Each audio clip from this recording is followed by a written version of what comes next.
देश में जेल भरो आंदोलन चल रहा है? क्या दूध के धुले सिर्फ सत्ताधारी हैं और विपक्ष निकम्मा है? क्या विपक्ष के नेताओं के लिए ही जेल रिजर्व्ड है? ये सवाल अभी इसलिए पूछ रहे हैं दोस्तों हम, क्योंकि बीजेपी ने देश की राजनीति को कुछ इसी निचले स्तर पर लाकर खड़ा कर दिया है।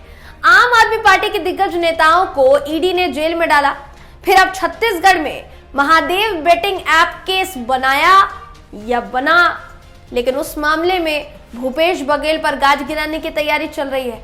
उसके बाद बची टीएमसी, तृणमूल कांग्रेस, जिसकी सांसद महुआ मोइत्रा बीजेपी को तगड़ी टक्कर देती आई है दोस्तों। तो अब उनके खिलाफ भी मुकदमा चलाने की पूरी प्लानिंग तैयारी की जा रही है। बीजेपी ने 2024 के लिए जेल में डालो राजनीति कैसे शुरुआत की है इस राजनीति की दोस्तों, इस खबर में मैं आपको बताऊंगी। नमस्कार, मेरा नाम है जयंती झा और आप देख रहे हैं देश नीति।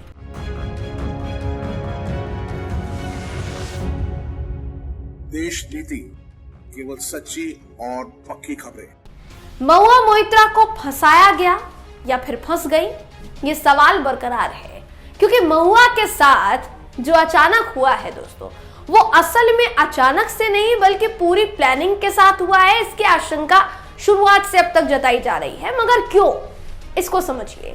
महुआ मोइत्रा को लेकर संसद की एथिक्स कमेटी 9 अक्टूबर को सुनवाई करेगी।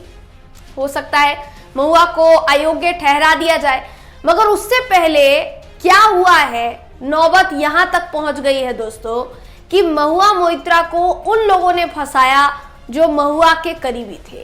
एक व्यक्ति जो आज भाजपा सांसद की मदद कर रहा है, वो महुआ के करीबी माना गया। न सिर्फ वकील जो अभी निशिकांत दुबे की मदद कर रहे हैं, बल्कि उनके अलावा दर्शन हीरानंदानी जो आरोप जिन पर लगे हैं, महुआ से वो काम जो वो करवाना चाहते थे वो उन्होंने करवाया। फिर अचानक उठकर उन्होंने एक एफिडेविट सरकार को भेज दिया जिसमें महुआ के खिलाफ भतेरे आरोप लगाए गए। अब उन आरोपों के आधार पर महुआ मोइत्रा को अयोग्य ठहराने की कोशिश चल रही है।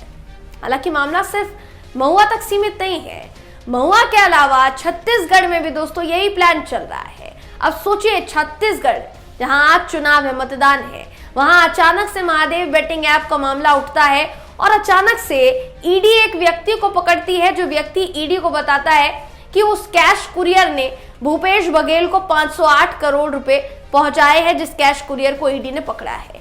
जब तक यह आरोप नहीं लगा था तब तक केंद्र की मोदी सरकार ने इस महादेव बेटिंग ऐप को बैन नहीं किया था।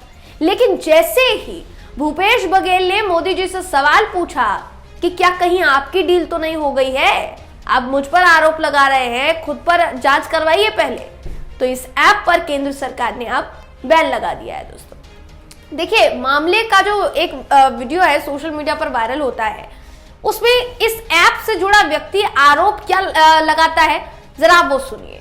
वो सीएम भूपेश बघेल के कहने पर दुबई गया था, ऐसा उसका कहना है। शुभम सोनी उसका नाम उसने बताया और महादेव बेटिंग ऐप का वो मालिक है, ये भी उसने कहा कि मुलाकात उसकी सीएम भूपेश बघेल से कराई गई थी।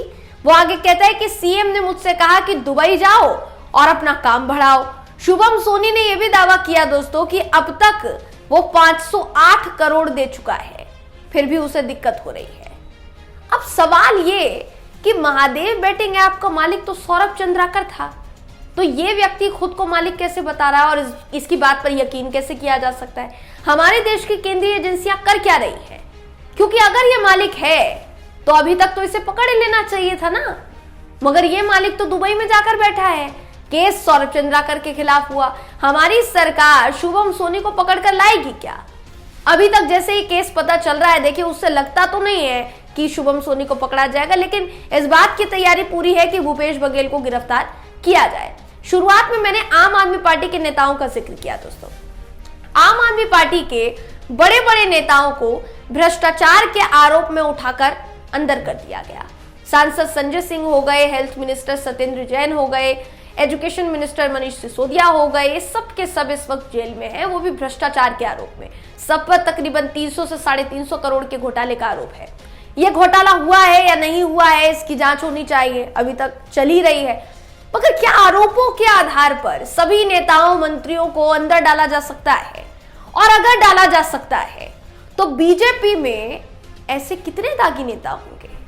हेमंत बिस्वा शर्मा, इनके जैसे तो कई ऐसे नेता मिल जाएंगे जो बीजेपी में गए तो न जाने कौन सी वॉशिंग मशीन या कौन सी वॉशिंग पाउडर का इस्तेमाल बीजेपी ने किया कि जैसे ही उसमें से निकले एकदम साफ हो गए चकाचक। बाकायदा इस वक्त एक राज्य में मुख्यमंत्री की कुर्सी पर बैठे हैं हेमंत बिस्वा शर्मा। यानी कुल मिलाकर ये कहना देखिए गलत नहीं होगा कि जिस तरीके की राजनीति इस समय देश में हो रही है, 2024 में अगर सत्ता पलटी तो कुछ भी हो सकता है। अभी जो गिरफ्तारी के चटकारे ले रहे हैं उनको भी तो झटका लग सकता है। आज सरकार में आप है, न जाने कल क्या हो। सरकार सत्ता बदलती रहती है, ये खुद अटल बिहारी वाजपेयी जी ने कहा था। अगर रहेगा तो सिर्फ और सिर्फ देश, और देश के साथ छल कौन कर रहा है, देश की जनता के साथ छल कौन कर रहा है, उनको बेवकूफ से लेकर बरगला कौन रहा है, ये सब जानते हैं। कहीं ना कहीं अब समझ में आ रहा है दोस्तों धीरे धीरे।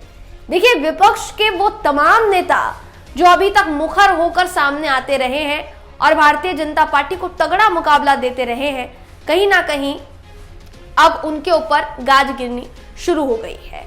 बताया तो ये भी जा रहा है, कहा तो ये भी जा रहा है कि अब जो बारी है आम आदमी पार्टी से अरविंद केजरीवाल की है। जी हाँ, मुख्यमंत्री अरविंद केजरीवाल। यकीन कर पाना थोड़ा मुश्किल होता है, लेकिन आरोप ये लग रहा है या आरोप लगाया जा रहा है कि जो आबकारी नीति में घोटाला हुआ उसके मुख्य जो प्लानिंग करता थे वो सीधे तौर पर अरविंद केजरीवाल थे। ऐसा आरोप है दोस्तों। यह आरोप में कितनी सच्चाई है और कितनी नहीं, इस पर उसी तरीके से संशय बरकरार है जैसे आम आदमी पार्टी के बाकी सांसदों और नेताओं को अंदर किया, उसकी वजह क्या थी, उसका कारण क्या था, उस पर अभी फिलहाल जिस तरीके से संशय बरकरार है ना, बिल्कुल उसी तरीके से अभी प्रश्न चिन्ह लगा हुआ है अरविंद केजरीवाल के ऊपर लगे आरोपों पर। अब अरविंद केजरीवाल का तो ये भी कहना है कि बेशक हम जेल जाएंगे, अब किसी तरीके से जो बीजेपी है वो मुझे जेल में डालने की कोशिश कर रही है, लेकिन आम आदमी पार्टी के नेताओं का कहना है कि आप बेशक अरविंद केजरीवाल जेल में चले जाए, लेकिन जेल से सरकार चलेगी। देखिए, कुछ भी हो सकता है आने वाले दिनों में, लेकिन इतना तो देखिए पक्का नजर आ रहा है कि बौखलाहट है और बहुत बुरी बौखलाहट है। ये बौखलाहट किसे है ये आप समझ गए होंगे दोस्तों, लेकिन फिर भी मैं आपसे पूछना चाहती हूं कि आखिर आप क्या समझे हैं। तो अपनी राय, अपना जवाब हमें कमेंट करके जरूर बताइएगा। वीडियो अगर आपको पसंद आया हो तो वीडियो को लाइक कीजिए, शेयर कीजिए, चैनल को सब्सक्राइब करना बिल्कुल भी ना भूलें। फिर मुलाकात होगी आपसे अगली वीडियो में, तब तक के लिए नमस्कार।